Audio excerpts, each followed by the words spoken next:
Welcome, everybody, to the Enough to Keep Going podcast. I am your host, Osiris Prime, and with me tonight, not only do we have our usual Mr. DBQ Hams. DB, how are you tonight? I am excited for the three-man crew tonight. So I will cede my time on the floor to the distinguished gentleman from the East Coast. Yes, we have, once again, Mr. Man of many names, Mr. Agascles Stamos, Game Logic, Zeus Adamus, whatever you want to call him. He is finally back on the air with Enough to Keep Going. Zeus, Agascles, Game, how are you? I'm good. DB, you don't have to cede your time. If you cede your time, that would just make it a two-person podcast, which would defeat the purpose of the three of us all being here. I'm awkwardly silent because I've ceded my time. No. When have you ever known me not have something to say? So We've got lots to talk about tonight. So I'm gonna shut up and let's get talking. There's even some new games in the mix. I thought I saw in the rundown. Oh, yeah. I've had a good swath of new games. Good. Yes, we have a little. This is what happens when you're out and you're. That's right. We got some sort of racing games in there and old school games, all kinds of stuff. So let's get started. Speaking of old school, we're going to jump into our picks plays for tonight. So last week, I believe I brought this up, actually. I shouldn't say I think. We wanted to go back to some older games.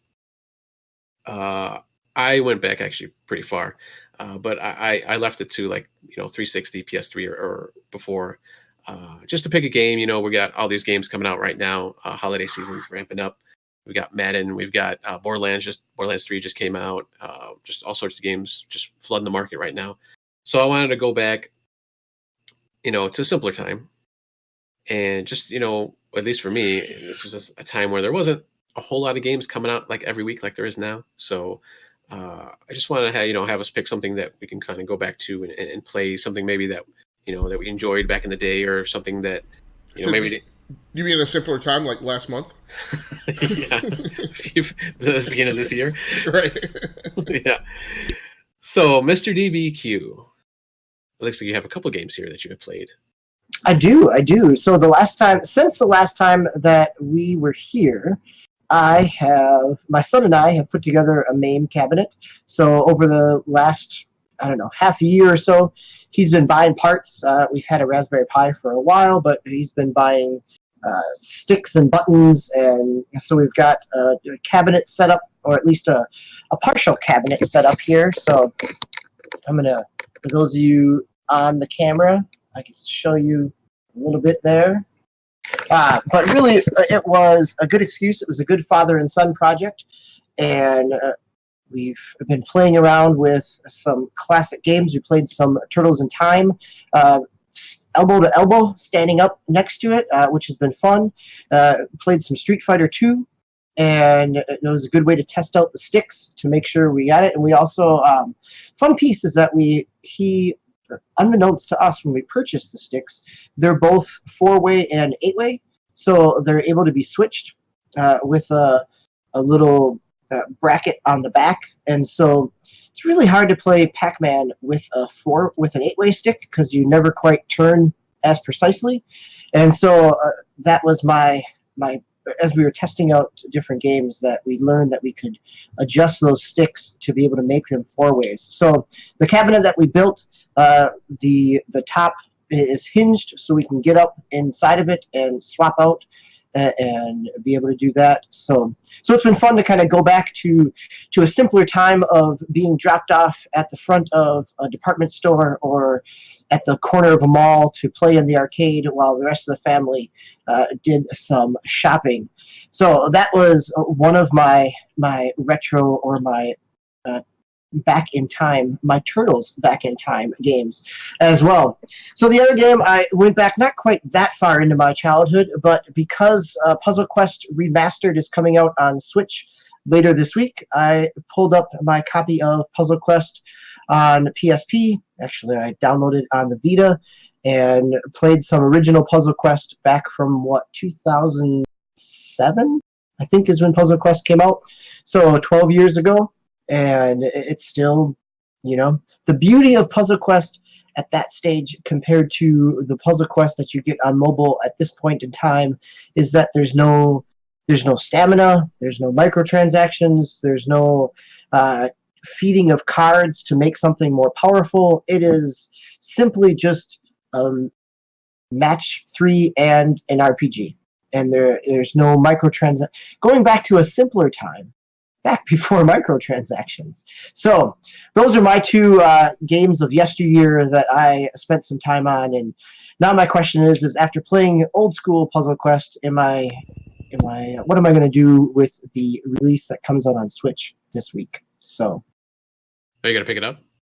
I am very tempted. I played through the original Puzzle Quest on DS actually back in the day, and then eventually picked it up for PSP over time when I had sold my DS copy. And it's not quite the same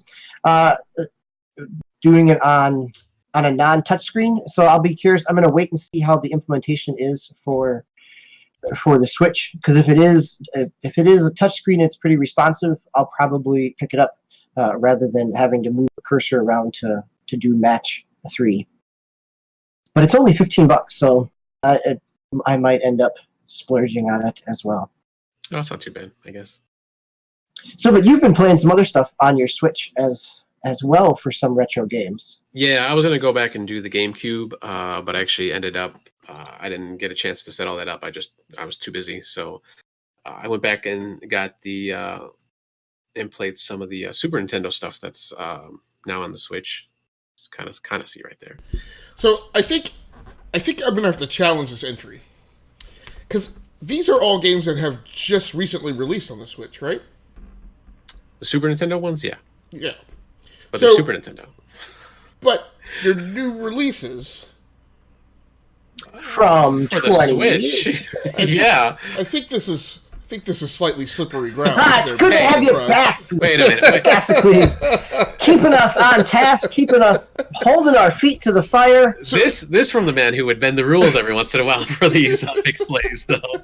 So I have a question. So okay. Yeah. So to my recollection, it has been the case that some games that have released to the Nintendo Switch under the guise of what we would have formerly thought of as what was the name of the old thing on the 3DS and on the Wii? Virtual Console? Virtual Console.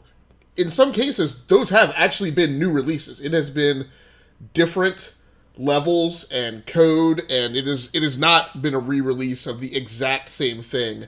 So do any of the titles that you've played under the SNES releases fall into that category?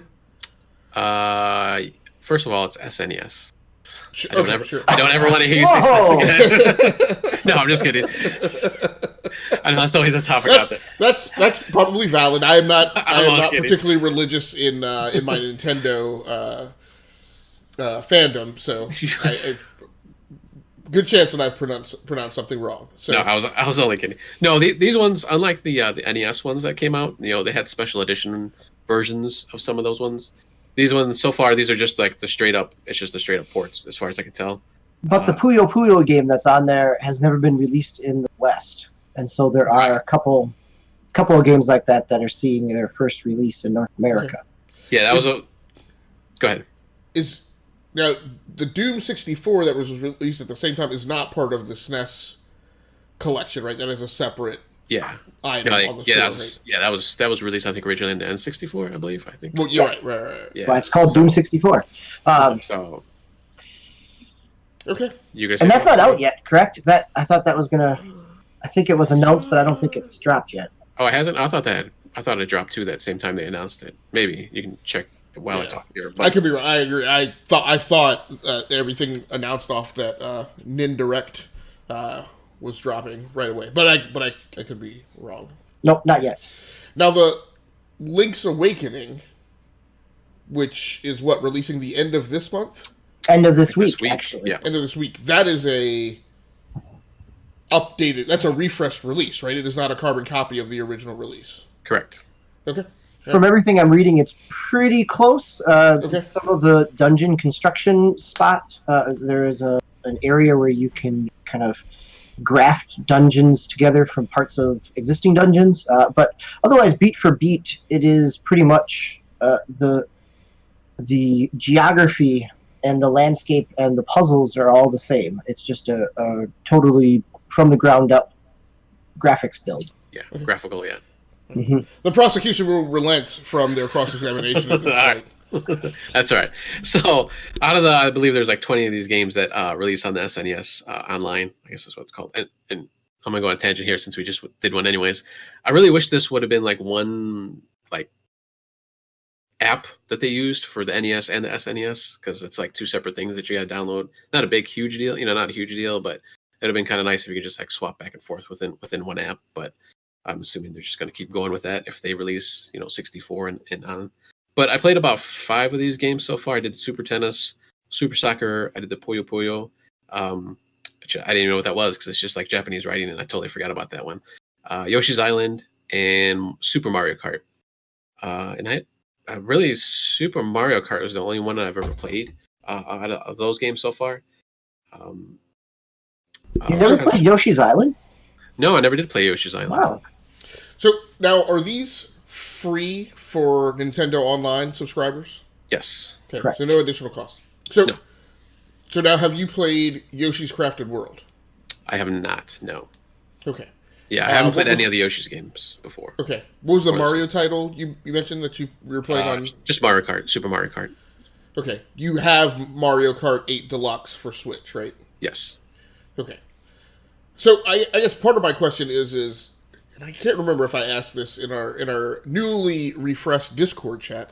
So one of my challenges with finding these games appealing, I wasn't quite on board with Swiss, who I think DBQ, when you and he discussed it during the deep dive last week, I think Swiss was asking, what why do this? Like, why do this now? Like, and it wasn't necessarily about the Super NES ones. It was about various releases amongst the array of things that were announced at the Nintendo Direct. I know he specifically asked about Doom 64. I kind of soaked the question in as a question for everything that was being announced kind of under this umbrella. Hey, Google. Sorry about that. So one of my problems as I read the postscript of the announcements is where there has been a one-to-one successor release for a given title, right? So if DBQ, what was the Mario title that was released? Not the kart title, but the Odyssey. I mean, not the new one, but wasn't there a Mario platformer thing released under the Super NES? Oh, Oh, Super sure. Mario Just World. Super Mario World. Yes. Yeah. So right. So so one of the things I struggled with is who takes the time to go back and play Super Mario World if you have Odyssey? Who takes the time to play that version of Mario Kart if you have Mario Kart 8 Deluxe? Who plays Yoshi's Island if you have Yoshi's Crafted World? It's just like I feel, and I get that there's nostalgia, and that's a core component of the average Switch owner. I of course don't fall into that demographic. From my perspective, I'm like, if I have something that is a clear design successor, right? I mean, I think that the Nintendo developers themselves would tell you, we improved upon the design, and this new thing that we've released on Switch is like the better thing. Like, other than like to grab DB's copyrighted terms, other than historical navel gazing, like why do you think? And I don't mean you, but like why do you think those titles that have parity with a new modern release would be attractive to someone to spend time with? Based on your picks, play with it. Well, I mean, I guess it's kind of hard to speak for everybody else, but for me, I mean, nostalgia. I think nostalgia is probably the biggest thing here. People, that's one of these reasons I think they release these and release them maybe like this through their online service and not just Well, I mean, I guess they did the SNES Classic too, but that was a separate thing that you had to buy. But I think it's mostly a nostalgia thing, and for me also, I have a young son that I wanna go back and show him these games. Hey, this is what Dad used to play. This is what I had to play when I was a kid, and he's wanted to play these games, just not on even on the Switch, but even on the mini, the SNES mini. So I just want to go back and show him that. And I think probably just for the general audience, it's probably more of just like a nostalgia thing. They just want people to go back and hey, these are the games that you grew up with, and you obviously had fun with. And yeah, and there's Odyssey. Yeah, I could play Odyssey if I wanted to, but I don't. I kind of, for me, I just kind of got like to go back every once in a while and and play these games. I'm not gonna sit down and race through the whole thing in one sitting, or even maybe eventually I might finish it because you can do save points now with these. But I think that's mostly for me. That's mostly why they're doing this, and why I want to go back and play these. So I'll throw two other reasons out there. So beyond nostalgia, now one from a parent's perspective is the kind of the inverse of nostalgia is the historical curiosity, right? Like this summer, I sat down with my son and we played the first world of Donkey Kong Country, and I got up and left because I'm like, oh yeah, I remember this, and he marathon through it over the next 3 days and played the entire game.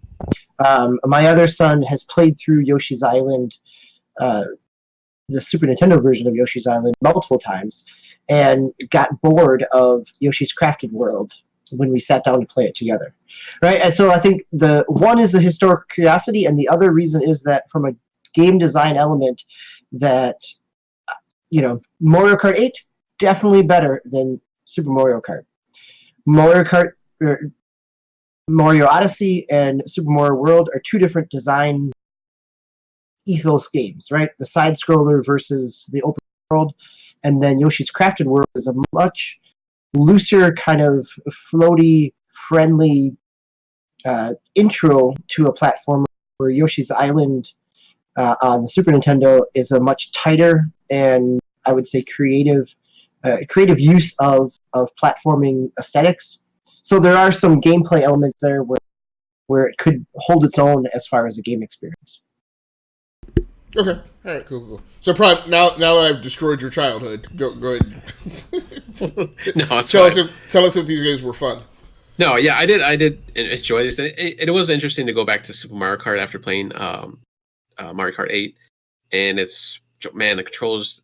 I don't know if it's so much the controls and even just the way it looks. Like it almost looks like the whole screen's moving instead of just like your character as you're going down the track. So it's just kind of interesting to go back and compare those type of games.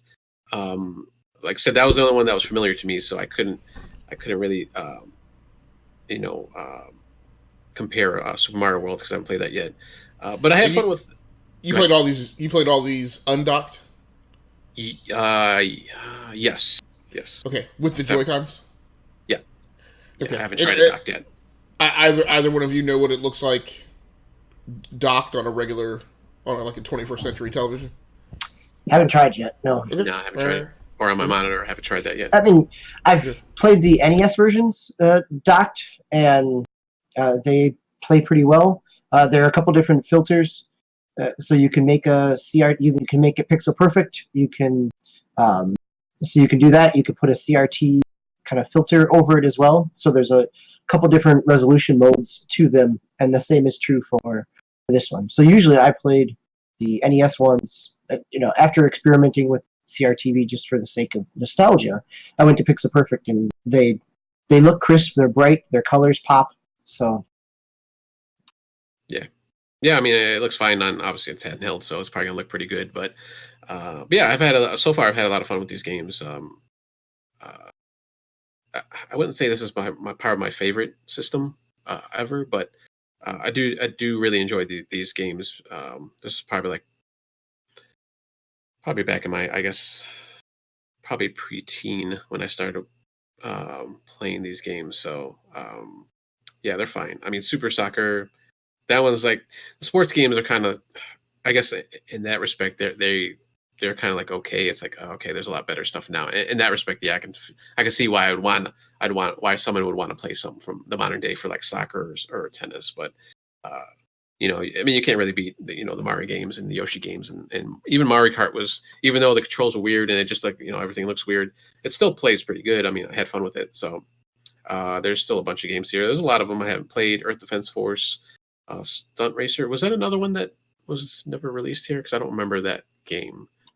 No, Stunt Racer did come out. It was a Super FX game. I remember it, but it's never been out on Virtual Console before.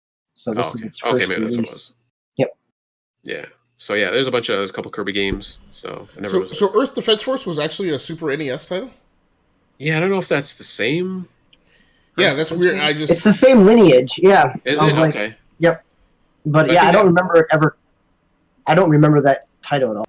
So yeah. When I heard them, listen to other podcasts and stuff, I heard you guys do the rundown of this. In my head, what I was thinking of was, they released like these 19 Super NES titles and then this one like 21st century title and just stuck it next to it and gave it to you for free. Like, okay. So, I don't know. That's cool, man. That's cool. Yeah. But, that's pretty much it. How about you, Zeus? What, I see you have a couple of, or actually just one game you kind of went back to.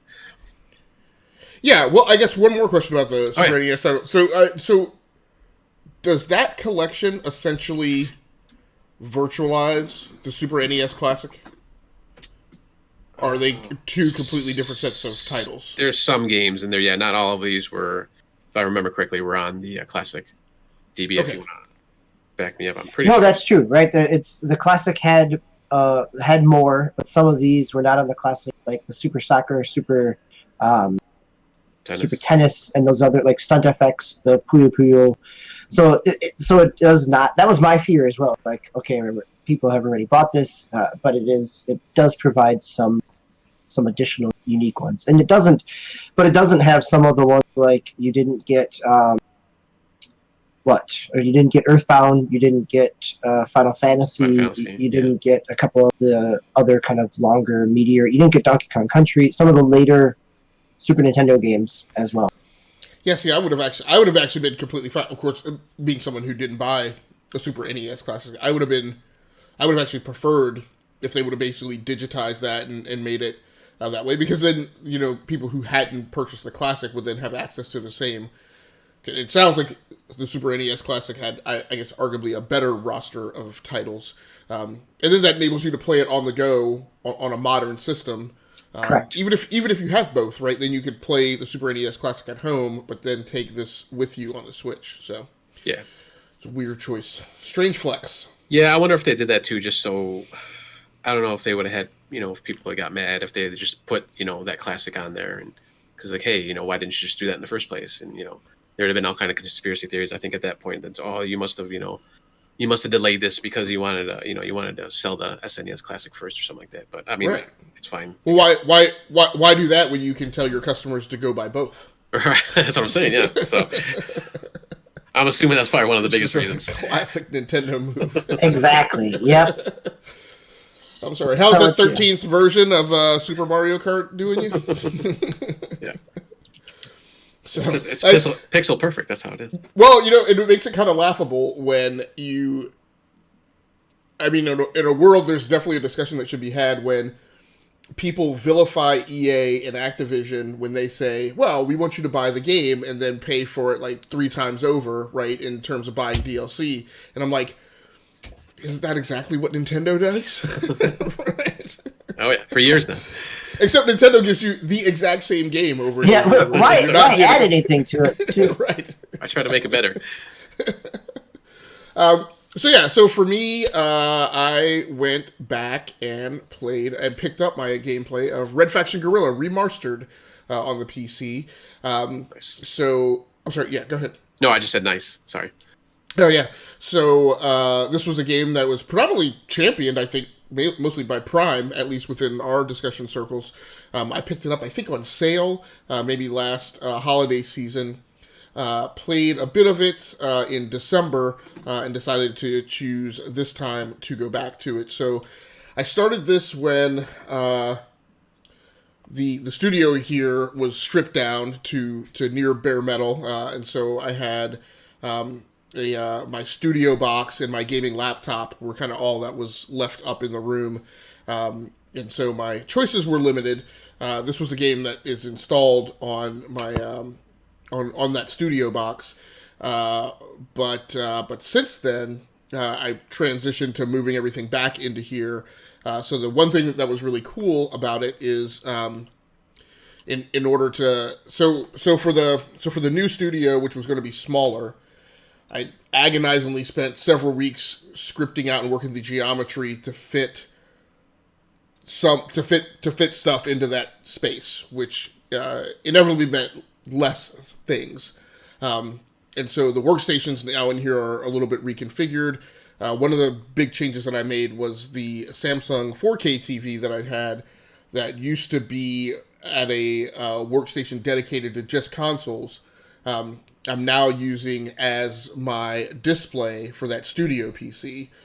Because I'm not keeping my consoles hooked up all the time. I'm just basically dragging them out when I'm going to play, them for a few days. And then I put them back, like on a storage shelf.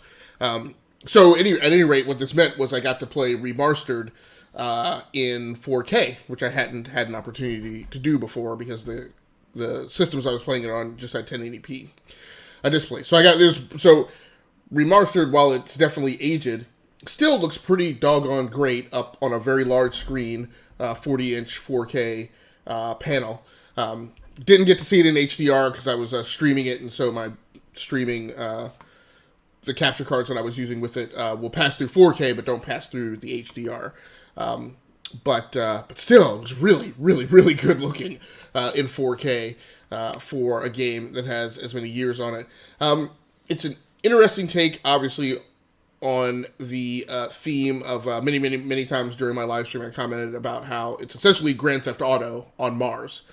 And that's, in some aspects, when I say that, it's a good thing, but it also has all of those trappings, which means sometimes missions that are a little repetitive, definitely missions that have the weird mechanic where you do everything right, you get to the tail end of the mission, and there's some little doofy loop-de-loo that you have to do to complete it. So, over these gameplays, I had a couple timed missions where it was like, go pick up this prototype vehicle and drive it back to a guerrilla camp, within, a minute and 30 seconds or whatever. So they were very difficult courses to drive to get the vehicle back in the first place. But in the first instance, I got it into the guerrilla camp. The little waypoint marking things on the ground, the little yellow arrows, stopped.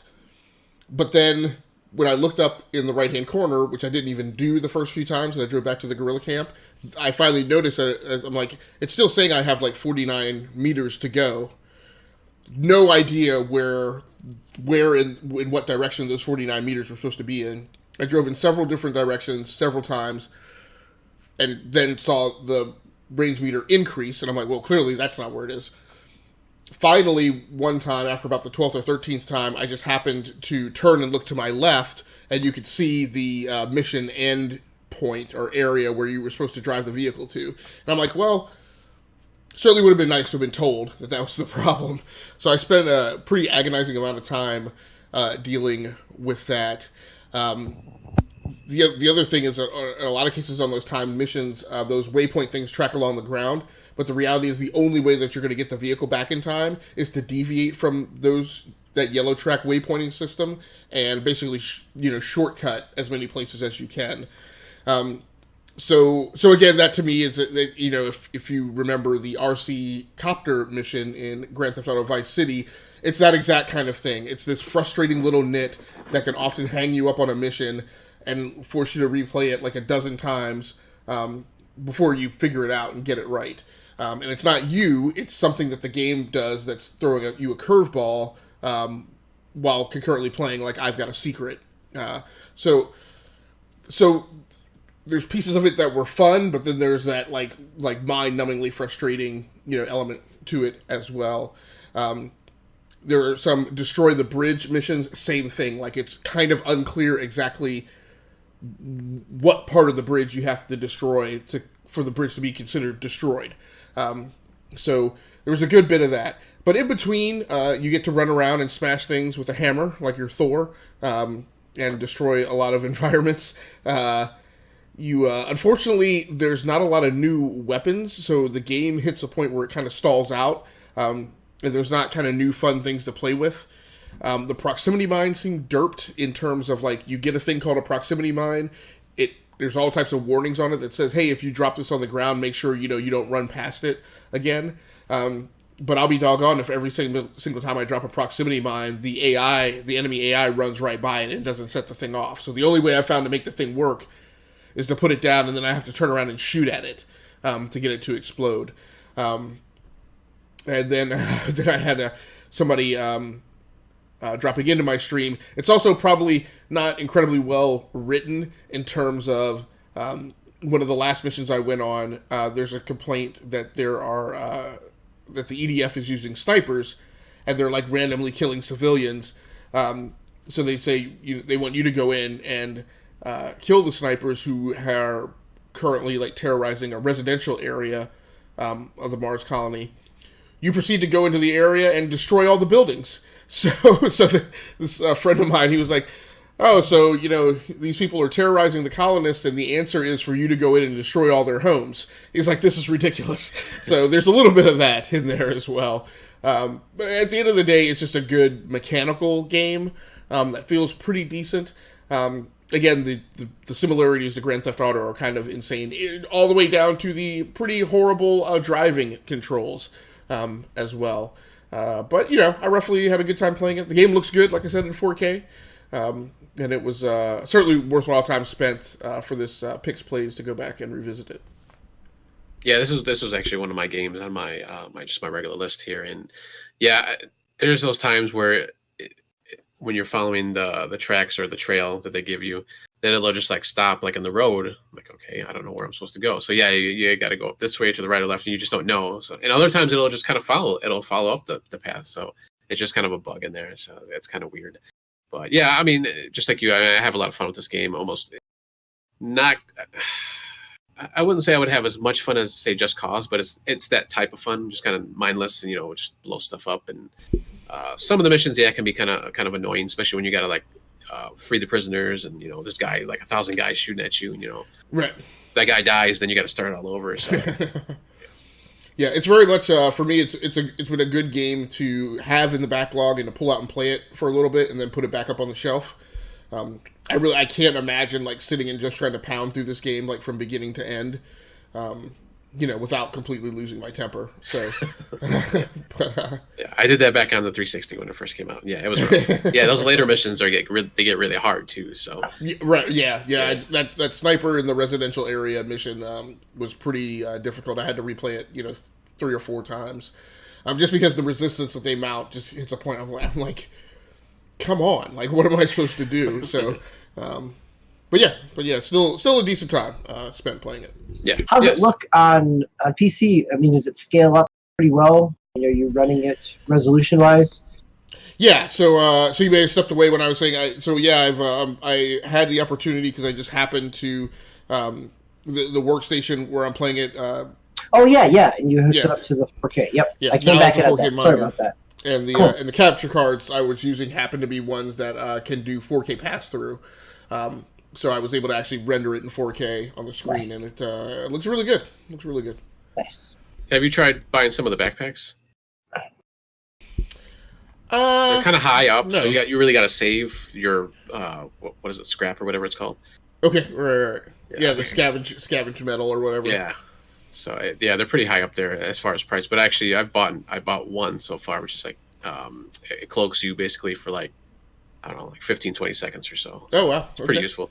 But yeah, no, I haven't tried it. I felt that was maybe a well too deep for this game. Yeah, because they kind of put those at the end of the list what you can buy, because it's all weapons obviously at first, and then right.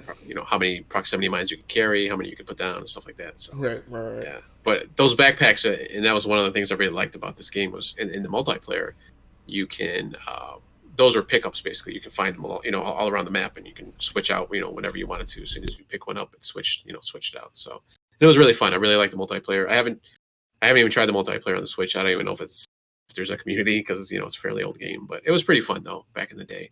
So I don't know if I want to say a little ahead of its time, but it did a lot of cool things I just hadn't seen before in multiplayer. So yeah, it definitely was ahead of its time. I won't get into it into too much detail because we did kind of talk about this on our previous episode where I had played this.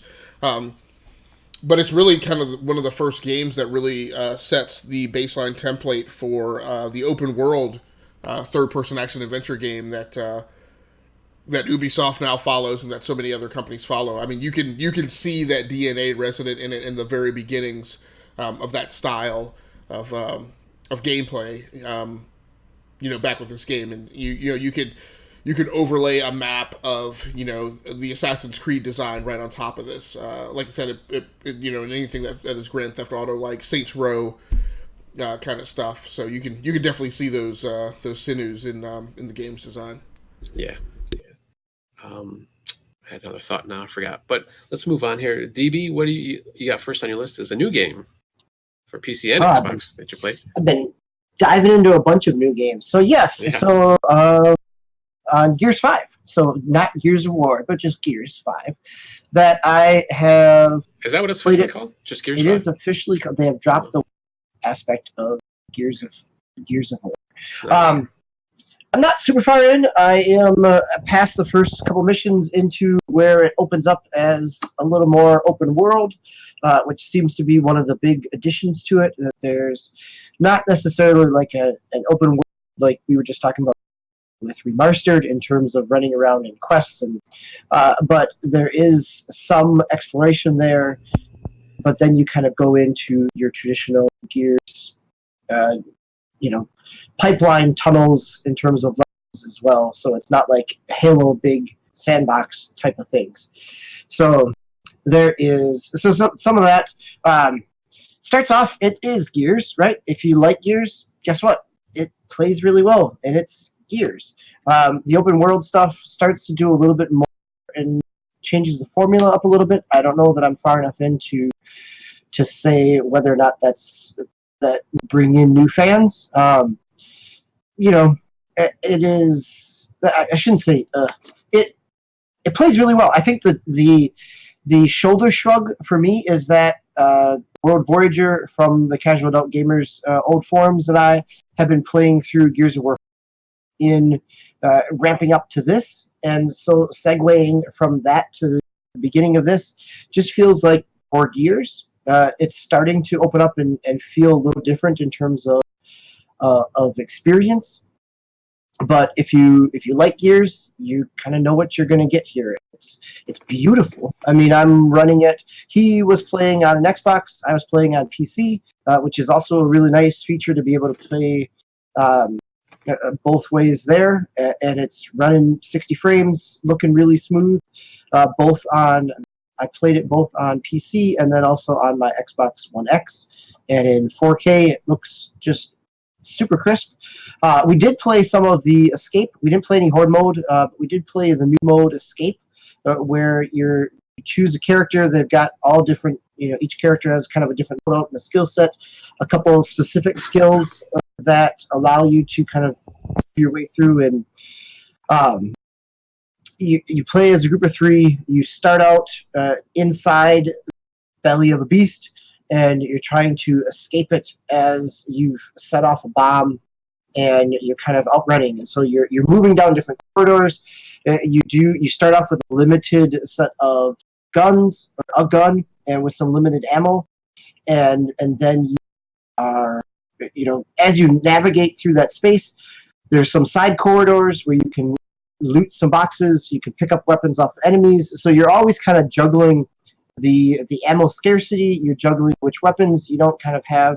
It was very much. I ended up doing a lot of melee because it was ammo thin, but it was actually a lot more fun. It was a lot more fun than I expected. How about that? I know a lot of reviews have talked about it as kind of like a mode, or it runs counter to Gears because it deals with weapon scarcity and ammo scarcity.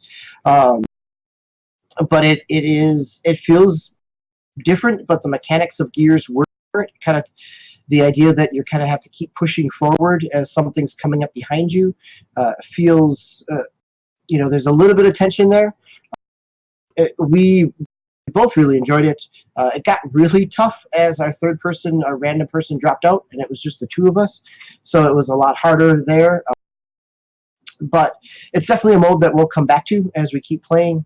So I think the escape mode, for what it's worth, is a different experience. So if you've tired of traditional multiplayer horde and you want to try something different within Gears, this definitely does it. Otherwise, they do some new stuff in the 4-player or multiplayer. In the campaign, one of you can actually be the robot character as well, and so you've got some additional abilities there. It seems to be reviewing pretty well. Most part, some people are feeling like it's kind of tired, but I think for what it's doing, it feels a little more creative than Gears 4. Gears 4 really felt like Gears, but it's nailed that formula, and it technically is running really butterly smooth on PC and Xbox One X. So, Did you have you played a lot single player just by yourself? I have not played any single player by myself yet. Okay, I was going to say how it kind of felt just being by yourself and AI controlled players and compared to multiplayer. That's a good question. No, I haven't. Not sure yet. So, has anybody else picked it up? I know you. I mean, again, this is from Game Pass, so it was pretty easy to pick up and drop into. No, I played like the very first Gears, but I'm not. The series never really interested in me, so I'm just gonna pass. Even though I do have Game Pass, so sure, I'll probably just pass on it. I guess, Cleese, I don't know if you were ever a big Gears guy. I was a big fan of the first Gears and Gears 4, which I played when it released. I've always wanted to go back, and I had Gears 2, but just never really fell in love with that one. But I'm basically pro Gears. I'm all for it. It's a good franchise, especially for Microsoft, and keeping their systems library flush with titles. So I don't know if I'm going to pick it up. My next new game purchase isn't for a little over a week. I'm going to pick up 2 things in the last release week of September, so it's all a matter of how Gears, and for that matter, Borderlands 3 as well, compete against anything that drops in that final week. So, yeah, I think definitely kind of a wait and see. If it hadn't come out through Game Pass, I probably would have waited for a sale, picking it up on a discount. But the fact that I had it from Game Pass made it pretty easy to jump in. So, yeah, I should correct it. So eventually, I will play it. It's in Game Pass. Why would I not play it? It's more a matter of do I select that as my deliberate purchase, right, for the month of September, and actually dump 16 or 20 hours into chewing through the single player campaign to check it out. The one last thing I want to mention before is, so it's also on Steam, and to play multiplayer or online on Steam, you do not need Xbox Live. So I think that's it's a new wrinkle as Microsoft kind of expands their implementation across multiple PC and platforms. Yeah, that's pretty cool. For me, a precursor and indicator that I think lends to support for my hypothesis that I can see Microsoft just dropping Xbox Live in the next console generation, just making it Game Pass and just allowing the gameplay to be free. Yeah, right. And I think it'll probably be the exact same setup when they release the Halo Master Chief Edition on Steam as well. Right. Yeah, because I predict I don't know. I predict the 2 free games is going to go away too. Because it's like, well, when you have Game Pass, why would you also give away additional titles?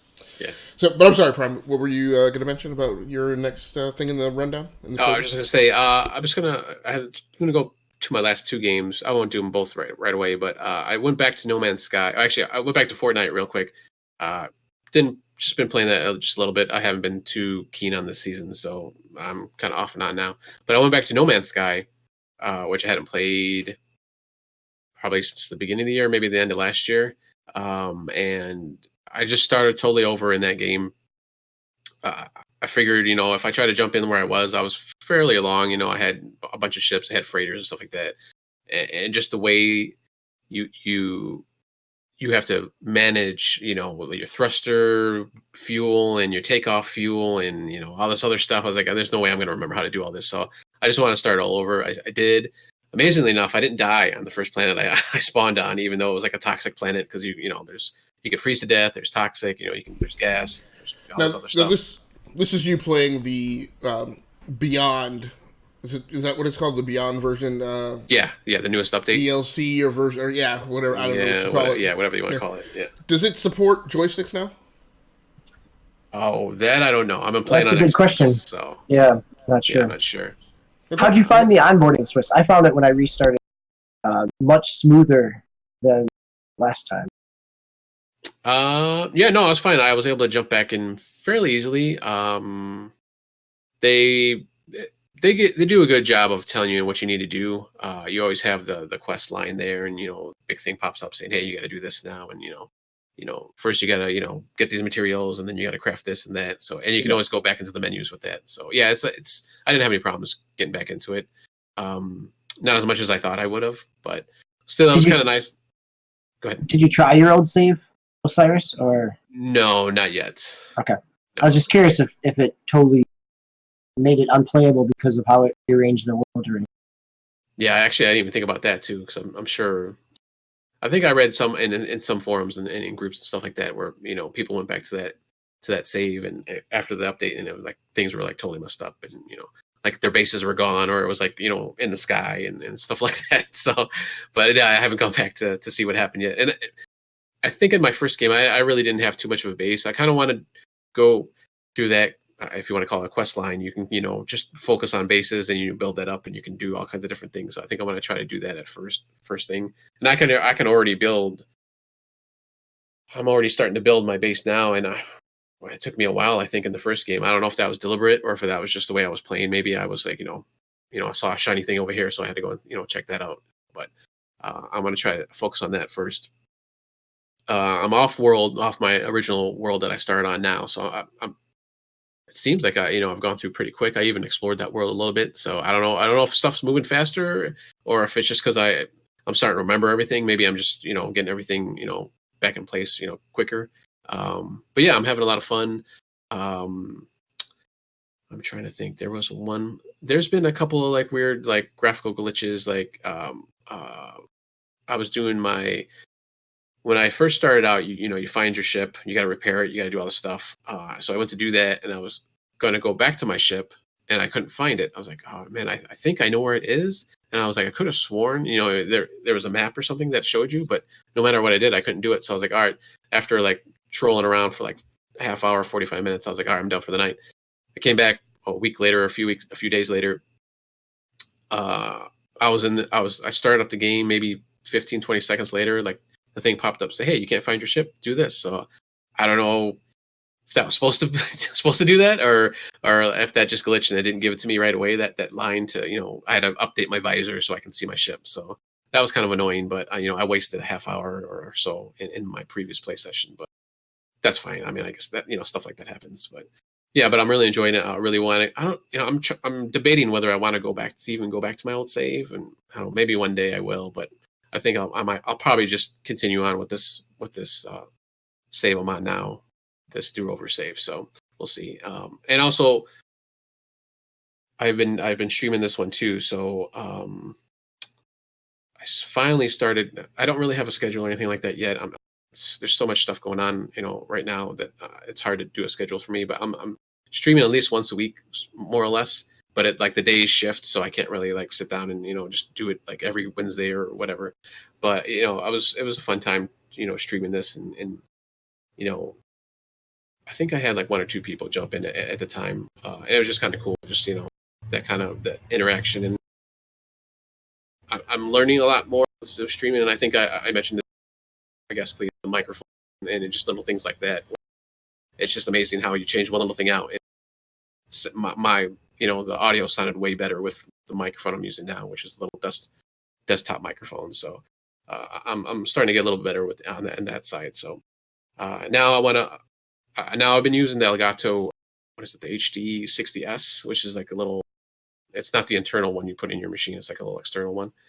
And I've been using the Elgato capture software that it comes with, but I want to try to jump over to OBS, which is what I'm using now for this podcast. And because it's a lot more flexible, you can do a lot more things. So I want to try to start streaming with that or capturing with that. So we'll see.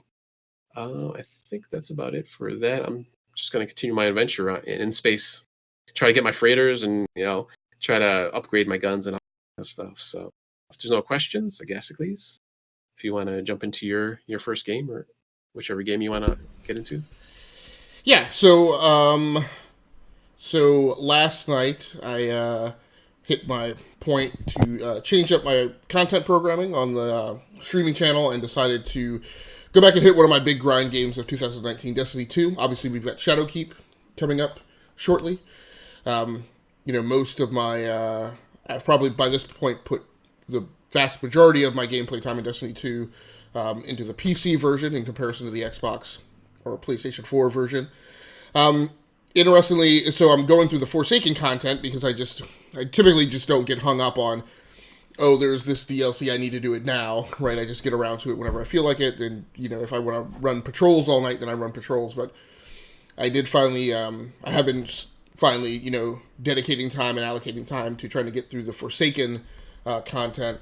I definitely hit a point of just kind of weird mission structure where basically they want you to level up a bit, and so there's a time constraint. I can't remember if it's a time constraint or it's a number of levels or something, but there's some type of fairly large constraint on you when you meet, I guess, one of your principal new contacts in the Forsaken campaign out in the Tangled Shore, and his response to you is basically.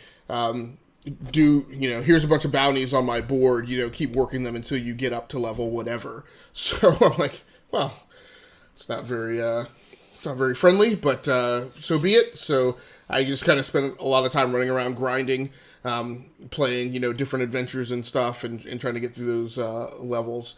I think I'm at the point of the level where there's been, since the first DLC dropped, Bungie put, you will come across characters who are just patrolling like a roadway, like famously there's a servitor right outside the main city in the EDZ, where that servitor is designed for, post DLC level characters, but you literally cannot transit to parts of the EDZ without going past that point.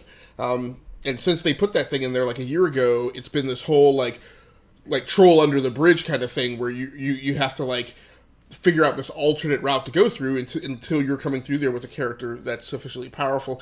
I think with my main character on Destiny 2, I finally hit the point where those characters are no longer one-hit kills. So that's fairly encouraging. I know the spot you're talking about. Yeah. Right.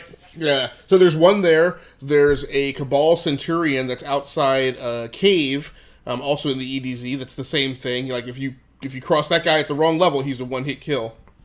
So I'm hitting the point where I'm finally passing that point, so it's fairly interesting. And I was pretty tired last night going through it. I felt really bad because I was live streaming it and I felt exhausted, and I felt like I was just kind of like sleepwalking through the 3 hours of play. But then when I got to the end of the stream and I thought back about it, I was like, but I've leveled up I killed 3 levels like in the span of like 2.5 hours of gameplay last night. So I was like, well. Not a completely useless amount of time. So it's a weird change in pace. I don't know if I'm super hugely positive about that segment, that 2 or 3 hour patch of time in the Forsaken DLC. I'm also reckoning that it's probably not the last time that I'll see it. You could argue that it's, I don't want to say lazy campaign writing, but it's definitely kind of don't bother me, go grind, some levels for 5 hours. This is the one where you have to charge the relic, right? You have to get certain kills of different places and different types of enemies, and this is before you can go with Petra to her next spot. Yep. Yeah. So this is when you meet Spider. Yep. Who's a weird fallen, but he's just kind of like a freelancer and a very Machiavellian character. And you basically have to work for him for some period of time, but he's basically like, here's a bunch of bounties, until you level up like 5 levels, then come back. So I've been working through that. Yeah. But again, playing that same thing on that same PC on the 40-inch 4K display looks awesome, incredible. And then I guess this is my thing that'll. What's up, Rob? No, go ahead. I was just and then I guess the last thing that I'll talk about to take us out was I also had an opportunity to play Tom Clancy's Ghost Recon Breakpoint in the closed beta a couple of weeks ago. I was also part of the alpha. Unfortunately, I couldn't talk about it at the time. We were under NDA for that, and so I just chose to just not even tell anybody that I was in the alpha to bypass anybody who would ask me questions, despite the fact that I would say that I'm under NDA. It's very interesting to see how the game has progressed. It's kind of progressed in kind of expected ways. There were a lot of graphical artifacting and things in the alpha. And in each time, I've played 2 to 3 hours in the alpha and 2 to 3 hours in the beta, and then uninstalled it and not played it again. Breakpoint's going to be a very interesting game when it drops. And you really kind of have to love the blood that kind of courses through Ubisoft's veins. They have, and I don't even know if it's deliberately so, I've kind of mentioned it before, but I'll say it, they have kind of become masters of this open world, action-adventure subgenre,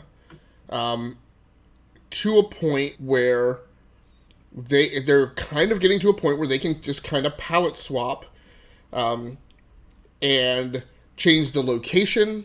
It's almost like they have a bunch of if you were ever like a dungeon master or anything, but generally I think most like dungeon masters eventually come up with like a permutation table of a certain set of like settings and scenarios and whatnot, and you put those, like on a big roulette wheel, right? And then you just spin it, and you're like forest and these monsters and rogues and bandits, and you just kind of pick from a shopping cart and put the stuff together. That's kind of where Ubisoft is with this thing. It's kind of like, let's pick a point in time in history. Let's pick which franchise we're going to put this in.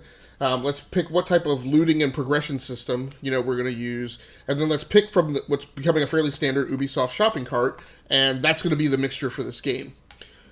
Breakpoint is going to be super interesting because it takes those best of elements from across all of the Ubisoft open world games and aggregates them and remixes them in a combinatorial package that to me is kind of representative of the culmination of a decade of different separate franchises working on those elements. When you play Breakpoint, you can see DNA from The Division in there. You can see DNA from Assassin's Creed in there. You can see DNA from even other games that even aren't necessarily part of Ubisoft's franchises. And it all works fairly well. My prediction is it's going to be the best Ghost Recon game that there's been, in my opinion, since maybe the first version on PC. The role-playing aspects of it, I think, are better than any other Ghost Recon. It will certainly exceed the Advanced Warfare phase of Ghost Recon. And in some ways, I think it starts to kind of trade on the things they were trying to accomplish with The Division, in some ways, and maybe does them a little bit better. I still love The Division, The Division 2 at least, but I can see things that they're putting together in Breakpoint that I think are going to be really great for players of the Ghost Recon franchise. The worry, I think, is people who have played their other franchises. Like, if you've bought The Division 2 this year, I don't know that you get a lot of new in Ghost Recon Breakpoint. You're going to get more, and you're going to get it with a certain additional veneer of panache and spit and shine and polish that I think personally makes it worthwhile. I don't think every gamer will necessarily feel that way. But to me, it definitely also shines a beacon of hope for Watch Dogs. Like, I'm like, if they're nailing Breakpoint the way that I feel like they're nailing Breakpoint, Watch Dogs with that additional thing of cloud side processing and the variation in the backup cast, I think, again, I mean, if you lined all these games up, you can see where the design is kind of following a singular progressive evolution and through line through all of them. And I think the thing is, gamers don't play all of the Ubisoft games, but if you do, I almost feel like if you do, you almost get more out of it seeing that progression. It is also definitely a strong argument for the Ubisoft, whatever their subscription service is called. I can't remember. Uplay, I think. That's the launcher. Is it Uplay? I think it's Uplay Ultimate. Uplay Plus. Uplay Plus. Okay. I think so. I think it's taking the Disney route. Yeah. But I had a lot of fun playing the Breakpoint beta. Weaponeering feels great. Doing the prone camo thing where you can kind of do like the Predator thing and hide in the mud and let people walk right by you and then pop up and cap them right in the back of the head with a silenced pistol. I think it's pretty awesome. There were a couple instances where I did the prone camo thing and there were two guys like patrolling an area together, but they would periodically cross each other to a point where like their backs were to each other, and so I would do the prone camo thing and kill one guy. Funnily enough, another thing when I talk about all this mix and match of past DNA, it clearly has the original Crysis conversation engine in it for the AI. So if you played, not Crysis, Far Cry, if you played OG Far Cry with Jack Carver, and you ever scoped in with the binos, which also had an audio sensor in them, and sat and listened to the conversations that the AI were having, you could tell that this is exactly progressive from that original code. But there were times these guys would cross each other. I would pop up from prone camo and shoot one in the head. The other dude, who obviously wouldn't have known that the other guy behind him dropped because his back was to him, keeps talking, and then hits a point where he's like waiting for the other guy to respond, and then goes, "Oh, hey, wait a second," and then he realizes that something has happened to his mate. So sniper rifles feel great. As I added pieces to sniper rifles, they went from having a huge amount of recoil to where I could only hit one guy and then would reveal my position and then I would get swarmed, to the weapon progressing to a point where I could take out 5 guys in rapid succession, so you can feel that progression in the weapon. I think one of the things that's going to be a problem is that a lot of gamers are going to hit a point where it's overwhelming. I talked last year about Far Cry 5 and about how, like, the first couple of hours in there, not really effective. But one of the things I recognized is that I had to settle down and make firm decisions, conscious choices about how was I going to play this game and how was I going to progress through the campaign. Otherwise, you could just waste a lot of time. Ghost Recon Breakpoint throws all of those systems. So if you've played an Ubisoft game in the last few years, it's going to throw every single one of those progression models at you. Everything from Odyssey, everything from Origins, everything from Far Cry, everything from The Division. It chucks them all at you. And it makes a fairly confusing miasma of, man, what do I want to... there are intel crates that when you open the intel crate, you get 3 different choices on what to extract from the intel crate. That's a different progression model than your weapons progression model. You have skill sets and basically classes. You have a gear level, right? You have, 5 different progression systems in this thing, and you're going to have to choose, which ones you're going to focus on. But it's going to make for some... When you make a build, right, of a character, that character is going to be fairly unique in comparison to what anybody else might be playing, because it's just the sheer number of choices that you're given. It's just going to be miraculous if anybody ever picks, nobody's ever going to pick the exact same choices in those 5 different progression models that you're going to pick. But again, I think that stuff is going to appeal to a certain level of gearhead. But I think a lot of people are also going to bounce off of it, and then a lot of people are going to buy it, and they're going to be like, I don't care about that stuff. Like I just want a gear level, right? I'm just going to focus on weapons and charging through, fighting random encounters. There is a bivouac system in the game where, as you go out into the open world, you members of the enemy forces, the wolves, just camp out in the open world, and those create encounters for you to come by. Sometimes you will roll up on somebody who's bivouacked, and that's a bad choice. That's a bad decision. Sometimes you can go by and catch them unawares. There are armed drones, which are never a good encounter. That caught me completely off guard when you see a drone flying by and hope to conceal yourself from it. If it detects you, then it swings back around on you and has quad machine guns on it, quad 50 cals. So that creates a thing to be contended with. But then it has the vehicle driving system for Far Cry in it. So one of the things that I did, which was a typical thing that I would do in Far Cry, is I would jack a helo. You have combat helicopters, so you get kind of that. It has a lot of similarities to Just Cause Prime, you mentioned earlier. Mm-hmm. So you jack the helo. One of the things I love doing in Far Cry was, if it's an attack helo, is swing through and do a couple of attack runs, and then I elevate the helo up to a certain point, jump out of the helo, and parachute in. So, of course, the helo then crashes to the ground. You can hear that go off, off screen with a resounding explosion. But then that gives you a way to covertly, if you land a distance away, to covertly approach the encampment and take it down however you see fit. You can buy, purchase, and hire support AI to go with you on missions and adventures. And then it has, again, kind of the Enclave system that Far Cry 5 had, where at a certain point during the closed beta, I went into a cave, and it's a whole group of people who are in there hiding out from the wolves, who have kind of built up this little insular, society where you can go in and you can purchase things. You find intel items in there. Some of your ghost team who crashed on the island are in there. You can question them for intel, and then you can gather up as much as you can. Then you head out of the cave and it's off to the next thing. So, I, as I mentioned, I've uninstalled the betas or the alpha and the beta each time.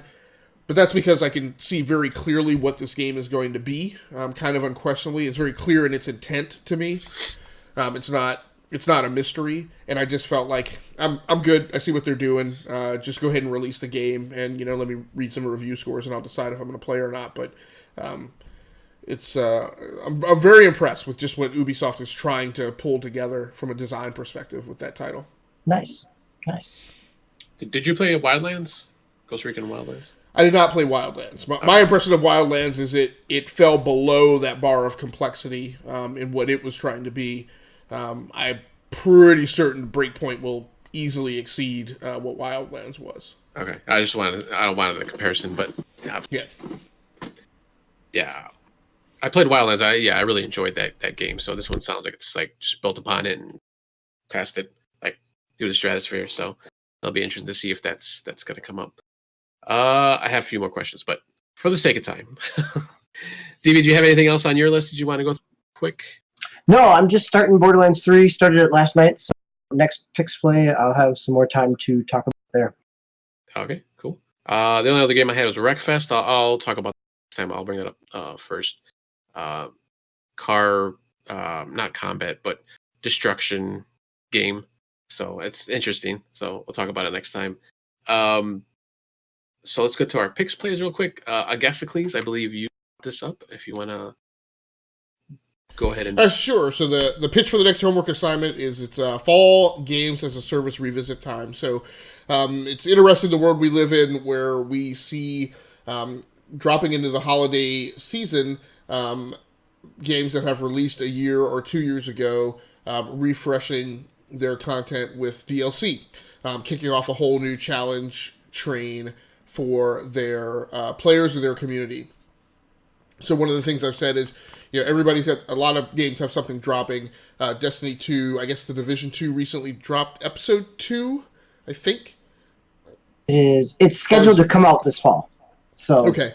I think World of Warships has content coming out. Star Citizen has content coming out all the time.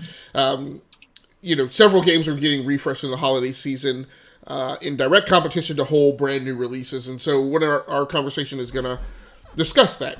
How do you now used to be in the holiday season, you only had to contend with, the tons of big releases that were coming out. Now you've got to pick and choose, do I spend time on a whole new release like, last year's Red Dead Redemption 2, or do I have to allocate time to spend with something like Destiny 2's Shadowkeep, which could very well occupy as much of your time as a full-blown new game release. So that is the pitch on the assignment, is revisit those games as a service. If they have any new drops, then you play those, report out on those. And then talk about how they compare and stack up to competing for your time with the other new holiday releases. All right, cool. DB, it looks like you have Division 2, Anthem, and Destiny 2. I don't know, are you going to play all those, or are you just going to pick one? Well, I'll probably play Division 2. I'm curious to see. I need a reason to go back to it after the spring, so this will be good. And I know that I'll be playing Destiny 2 because it's Destiny. So. Did Anthem have something scheduled? So Anthem is just, in theory, this is their last week of their Cataclysm event. Last week, Anthem came out on EA Access. So those people with EA Access or Access Origin, it's now, quote unquote, in the vault. So it's potentially it invigorates the player base. But today they had some in terms of, we're still working on stuff. We can't tell you what. So not a real clear roadmap at all.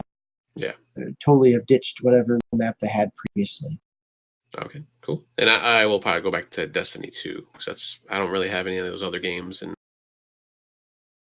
I can't think of anything else that has anything that drops content on a regular basis. So other than, obviously like Fortnite stuff, but it's kind of, I guess, kind of different, I suppose. Well, by that time, Destiny 2 will be the new light, which will be the free to start version of the original Red War campaign as well. Year-long content.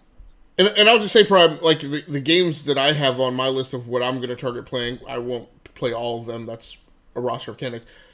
Okay. That's not meant to inform the assignment. That's just what I have, right, that applies to the assignment that I want to play. Fortnite, to me, is definitely in that bailiwick that the assignment is targeting. It would be completely fair game if it's got new content coming out.